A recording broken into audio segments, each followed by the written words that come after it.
Dhalli ilmaan namaa beekaan hoogganama. Beekaa ta'uuf ammoo barachuun dirqama. Ilmaan barsiifachuun iddoo isaas filachuun gamnooma.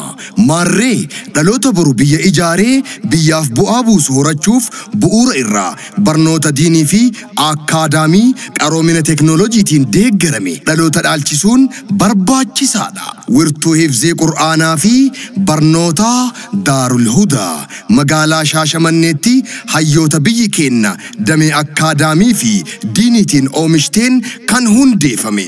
Wirtuun hifzii Qur'aanaa fi barnoota Daarul Hudaa damee barnoota diinii yookaan madrasaatiin barnoota Qur'aanaa, hifzii, hadiisa, beekumsa afaan Arabaa yookaan nahwii, afaan Ingiliffaa, spoken English, barnoota kompiitaraa fi ispoortii dabalatee barnoota madrasaa ustaazota muuxannoo yeroo dheeraa fi gahumsa ol aanaa qabaniin kan barsiisu.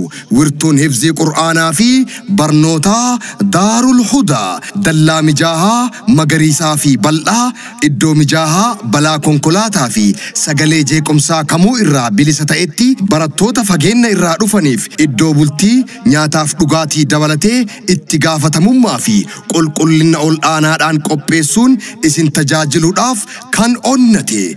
Wirtuun hifzii Qur'aanaa fi barnoota Daarul Hudaa galmee bara haaraa kan eegale yoo ta'u damee akkaadaamiitiin ammoo barnoota gannaa barsiisuudhaaf qophii hundaa xumuree galmee irratti kan argamu ta'uusaa gammachuudhaan ibsa.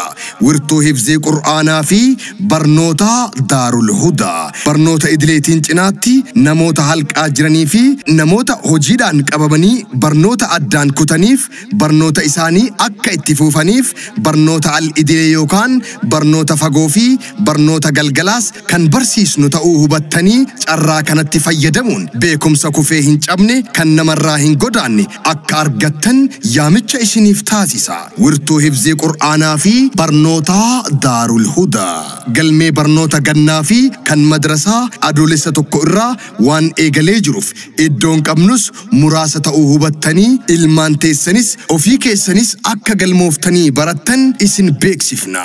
Wirtuu hifzii Qur'aanaa fi barnoota Daarul Hudaa teessoon keenya magaalaa Shaashamannee aanaa Awaashoo masjiida Hamzaa irraa gara bitaatti meetira 800 fagaatee argama. Dhalli ilmaan namaa beekaan hoogganama. Beekaa ta'uuf ammoo barachuun dirqama.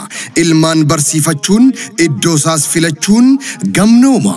Maarree dhaloota boru biyya ijaaree biyyaaf bu'aa buusu horachuuf bu'uura irraa barnoota diinii fi akkaadaamii qaroomina teknooloojiitiin deeggarame dhaloota dhaalchisuun barbaachisaadha. Wirtuu hifzii Qur'aanaa fi barnoota Daarul Hudaa magaalaa Shaashamanneetti hayyoota biyyi keenya damee akkaadaamii fi diiniitiin oomishteen kan hundeeffame.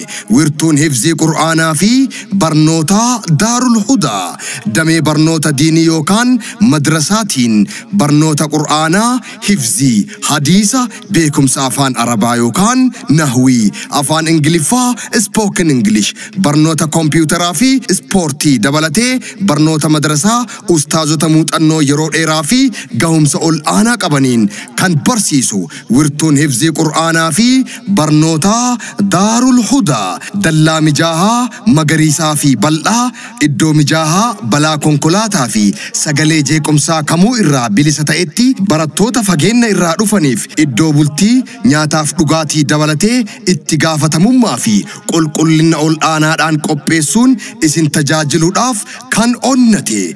Wirtuun hifzii Qur'aanaa fi barnoota Daarul Hudaa galmee bara haaraa kan eegale yoo ta'u damee akkaadaamiitiin ammoo barnoota gannaa barsiisuudhaaf qophii hundaa xumuree galmee irratti kan argamu ta'uusaa gammachuudhaan ibsa.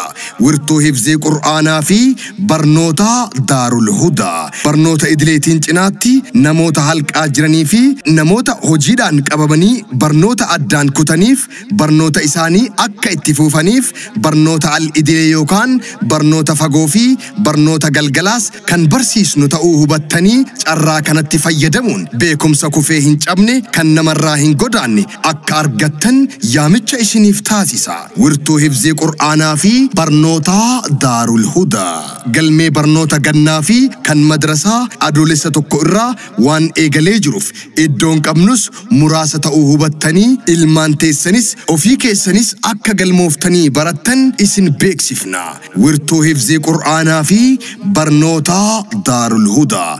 Teessoon kenna magaalaa Shaashamannee aanaa Awaashoo masjiida Hamzaa irraa gara bitaatti meetira 800 fagaatee argama. Odeeffannoo dabalataatiif lakkoofsa bilbilaa 0916 01 9064 yookaan 0913 51 43 14 akkasumas 0939 39 13 irratti nuuf bilbiluu dandeessu. Wirtuu hifzii Qur'aanaa fi barnoota Daarul Hudaa.